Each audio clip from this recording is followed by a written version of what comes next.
إن الله وملائكته يصلون على النبي يا أيها الذين آمنوا صلوا عليه وسلموا تسليما.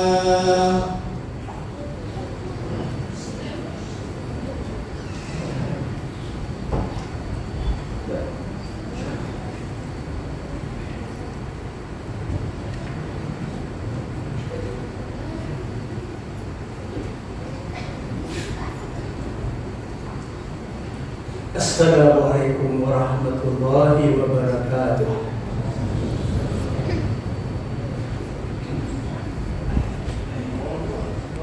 Allahu Akbar. Allahu Akbar.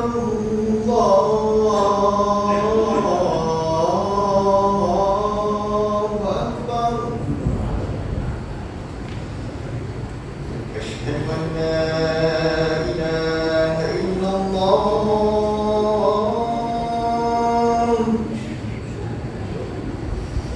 Asyhadu an la ilaha illallah.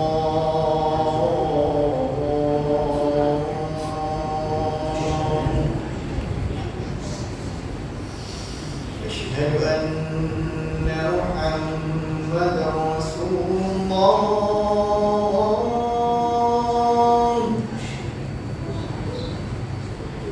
Asyhadu anna Muhammadar Rasulullah.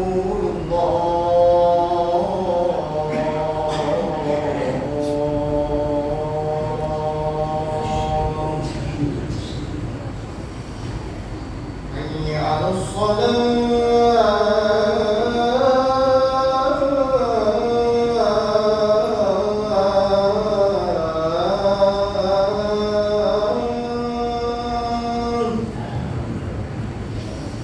حي على الصلاة.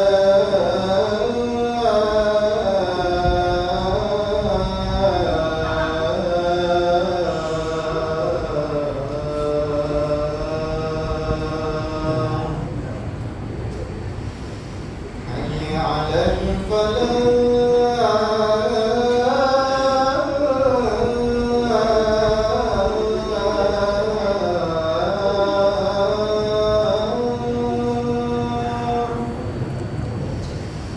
حي على الفلاح.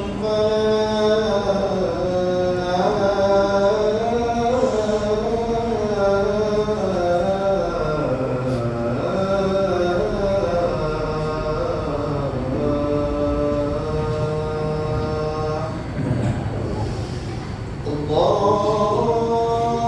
أكبر. الله أكبر. لا إله إلا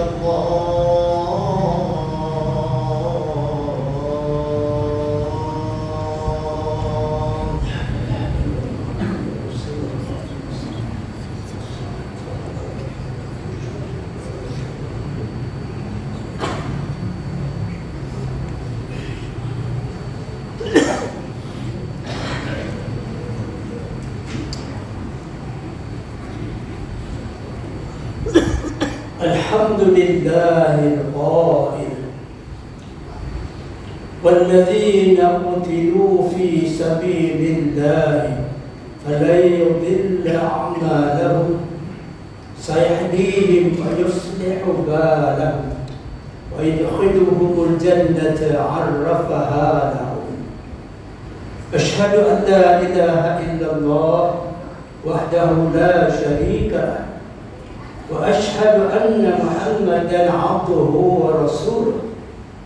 اللهم صل وسلم على سيدنا محمد وعلى آله وصحبه أجمعين.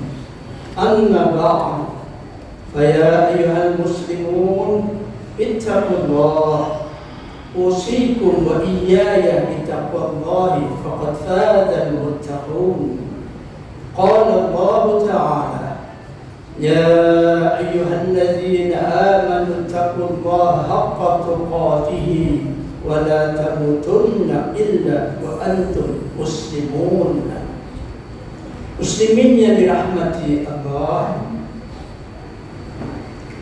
marilah kita meningkatkan keimanan dan ketakwaan kepada Allah Subhanahu wa Ta'ala dengan bersungguh-sungguh melaksanakan segala perintahnya dan meninggalkan segala larangannya.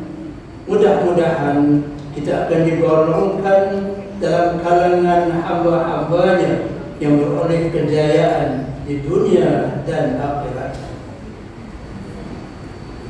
Bersempena sambutan Hari Pahlawan Negara pada 31 Julai, maka tajuk khutbah hari ini untuk kita hayati ialah perjuangan yang tidak akan mati. Pahlawan datang silih berganti. Hadirin sekalian, Allah Subhanahu wa Ta'ala telah mengarahkan orang-orang yang beriman supaya sentiasa bersedia membela agama Islam, mempertahankan negara dan berjuang dengan ikhlas dan berani.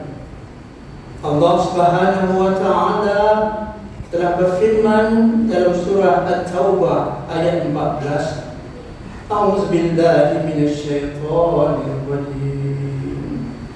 Qatiluhum yu'adzibuhumullahu biaydikum wa yukhrijihim wa yansurukum 'alaihim wa yashfi sudur qaumin mu'minin. Perangilah mereka, nescaya Allah akan menyiksa mereka dengan perantaraan tangan kamu, dan Allah akan menghinakan mereka serta menolong kamu menewaskan mereka, dan Dia akan memuaskan hati orang-orang yang beriman. Allah Subhanahu wa Ta'ala menegaskan bahawa orang-orang yang mengaku beriman akan diuji sehingga jelas nyata orang-orang yang benar-benar berjuang dan berjihad mempertahankan agama, bangsa dan negara. Allah tidak mensia-siakan mereka yang berjuang, kerana Allah Subhanahu wa Ta'ala malah Allah mengurniakan pahala berlipat kali ganda, sebagaimana firman Allah dalam surah An-Nisa ayat 96. A'udzu billahi minasyaitonir rajim. Darajatin minhu wa maghfiratan wa rahmah wa kana Allahu ghafurar rahima. Iaitu beberapa derajat kelebihan daripada mereka dan keampunan serta rahmat belas kasihan. Dan ingatlah, adalah Allah Maha Pengampun lagi Maha Mengasihani. Hadirin Jumaat yang dirahmati Allah, jati diri pahlawan negara seperti pejuang kemerdekaan, tentera, polis dan anggota keselamatan lain adalah sangat kuat dan sangat berkesan dalam perjuangan membebaskan dan mempertahankan tanah air daripada cengkaman musuh dari tahun 1511 sehinggalah merdeka. Kepercayaan dan keyakinan pahlawan negara terhadap pegangan Islam dapat dilihat jelas dan diketahui dalam sejarah mereka, menjadi punca kekuatan jati diri pahlawan negara. Catatan sejarah menunjukkan bahawa pejuang-pejuang pembebasan tanah Melayu belajar dan mengamalkan ilmu-ilmu Islam dengan bersungguh-sungguh, seperti ilmu tauhid, fiqh dan tasawuf yang merupakan asas agama Islam, bagi menguatkan perjuangan mereka apabila merasakan kehidupan tercabar negara terjajah. Tiga ilmu inilah yang menjadi pengikat, pembentuk kesatuan umat yang mencetus jihad serta menyuntik semangat keberanian dan semangat rela berkorban mereka demi agama, bangsa dan tanah air. Pahlawan-pahlawan negara gagah menentang penjajah, menggambarkan bahawa mereka mempunyai kefahaman agama yang tinggi, bahawa mempertahankan agama dan negara adalah kewajipan fardu ain. Malah kebanyakan pahlawan negara adalah golongan ulama atau anak-anak murid kepada para ulama. Sebagai contoh, perkembangan yang menimpa umat Islam di negeri-negeri Melayu pada zaman penjajahan telah mendapat perhatian serius dalam kalangan ulama-ulama berketurunan Melayu yang sedang menuntut dan mengajar di Makkah. Antaranya Syekh Daud bin Abdullah Al-Fatani dalam kitab-kitab tauhid, fiqh dan tasawuf beliau. Syekh Daud selalu menekankan kewajiban umat Islam untuk berjihad sekiranya negeri mereka dijajah oleh orang-orang kafir. Hukum jihad ini kekal sehingga umat Islam mendapat kembali negeri yang dikuasai oleh orang-orang kafir. Berpegang kepada pesanan-pesanan ini, pahlawan-pahlawan negara bertekad untuk menentang penjajah dari kalangan orang kafir. Selain itu, perwira-perwira negara ini berjuang dan berjihad membebaskan penderitaan rakyat yang dibebani dengan berbagai jenis penindasan seperti cukai-cukai yang melampau yang dikenakan kepada rakyat oleh penjajah pada ketika itu. Hadirin Jumaat yang dikasihi sekalian, berakhirnya era perjuangan pahlawan-pahlawan negara kita itu tidaklah berarti berakhirnya perjuangan pada hari ini. Mereka yang mencetuskan penentangan pada pihak penjajah tanpa rasa gentar demi mempertahankan agama dan tanah air tercinta, walaupun kemenangan tidak berpihak kepadanya, maka hari ini hendaklah kita meneruskan semangat jihad mereka tanpa rasa takut dan pengecut. Bagi mereka, perjuangan itu bukan dinilai sama ada kalah maupun menang, tetapi apa yang penting ialah semangat juang yang ikhlas mempertahankan maruah agama Islam, bangsa dan negara demi menegakkan keadilan dan kebenaran. Janganlah pula kita gadaikan kesucian agama, rosakkan diri dan musnahkan keluarga dengan penyakit tamak dan dengki, mencari kepentingan dunia, harta, pangkat dan kedudukan. Bagi mereka, kebenaran dan keikhlasan berjuang bukan untuk memperoleh sanjungan dan pujian, sudah pasti akan menghasilkan kejayaan di dunia dengan keamanan, kejayaan di akhirat dengan syurga. Mereka yakin perjuangan ini akan diteruskan oleh pejuang warisan yang seterusnya, dengan syarat jika generasi pada hari ini mempunyai jati diri yang beriman, beramal saleh dan berakhlak mulia seperti jati diri mereka. Hari ini pengorbanan pahlawan-pahlawan dan perwira-perwira negara seakan sudah luput daripada ingatan kita apabila amat payah untuk mendengar kisah-kisah mereka. Orang sekarang ini sudah tidak lagi memberi perhatian tentang cerita-cerita perjuangan mereka. Ramai yang lebih suka cerita cinta dan cerita politik. Itu belum kira ada yang memandang rendah jasa anggota pasukan keselamatan kita. Bukan sedikit juga pada hari ini yang lebih simpati terhadap orang politik berbanding terhadap pejuang-pejuang kita. Kerana itu, kita perlu mengetahui sejarah dan cerita perjuangan mereka bagi memupuk semangat cintakan agama, bangsa dan tanah air untuk mengekalkan ketuhanan Melayu dan kesejahteraan negara. Sesungguhnya sejarah mereka sendiri akan mendorong kita kepada kefahaman dan perpaduan. Sejarah mereka memainkan peranan penting sebagai pencari kebenaran, pembentuk sikap yang berani, dan sayangkan keamanan dan bencikan perpecahan. Jika kita membaca dan mendengar kisah dan cerita para perwira negara, ternyata dan terserlah kesucian jiwa dan keikhlasan hati mereka. Pribadi seperti ini menyebabkan musuh negara berasa gerun jika bertembung dengan perwira negara.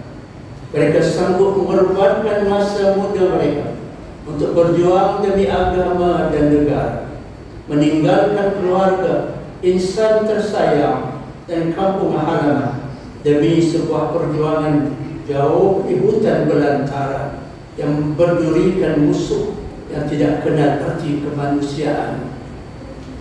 Hadirin yang dimuliakan, sebenarnya Allah menghendaki umat Islam memerangi musuh Allah, musuh Islam dan musuh negara untuk menguji umat Islam sehingga diketahui siapakah yang benar-benar beriman dan berjihad sungguh-sungguh.